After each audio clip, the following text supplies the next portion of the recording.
आपण पाहत आहात नाशिक खबर न्यूज, जनतेचे हक्काचे व्यासपीठ। गोदावरी इम्पॅक्ट इन्व्हेस्टमेंट कॉन्क्लेव्ह, सिंहस्थाच्या तयारीत शाश्वत विकासाला चालना। नाशिक आगामी सिंहस्थ कुंभमेळ्याच्या पार्श्वभूमीवर नाशिकमध्ये गोदावरी इम्पॅक्ट इन्व्हेस्टमेंट कॉन्क्लेव्ह उत्साहात पार पडला। नाशिक जिल्हा प्रशासन, CSR बॉक्स आणि कुंभथॉन इनोव्हेशन फाउंडेशन यांच्या संयुक्त विद्यमाने आयोजित या परिषदेचा उद्देश शाश्वत विकासासाठी नवकल्पना, भागीदारी आणि गुंतवणूक वाढणे हा होता। कार्यक्रमात जिल्हाधिकारी आयुष प्रसाद यांनी स्टार्टअप्स, उद्योजक आणि इनोव्हेटर्स यांनी पर्यावरण, आरोग्य, शिक्षण आणि नागरी सुविधा यांसारख्या सामाजिक क्षेत्रात सक्रिय सहभाग घ्यावा असे आवाहन केले।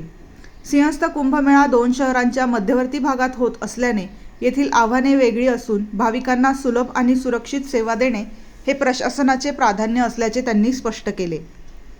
यावेळी महाराष्ट्र राज्य इनोव्हेटिव्ह सोसायटीचे अध्यक्ष श्रीकांत पाटील, DIGOचे ग्लोबल डायरेक्टर जेम्स आशल तसेच CSR बॉक्सचे संस्थापक व मुख्य कार्यकारी अधिकारी भौमिक शाह उपस्थित होते। परिषदेअंतर्गत गोलमेज चर्चा, हॅकॅथॉन आणि स्टार्टअप प्रदर्शनाचे आयोजन करण्यात आले। 30हून अधिक स्टार्टअप्सना त्यांच्या नाविन्यपूर्ण संकल्पना सादर करण्याची संधी मिळाली। उद्योगवृद्धी आणि सामाजिक विकास यांचा समतोल साधत सिंहस्थाच्या तयारीला नवी दिशा देणारा हा उपक्रम ठरला आहे।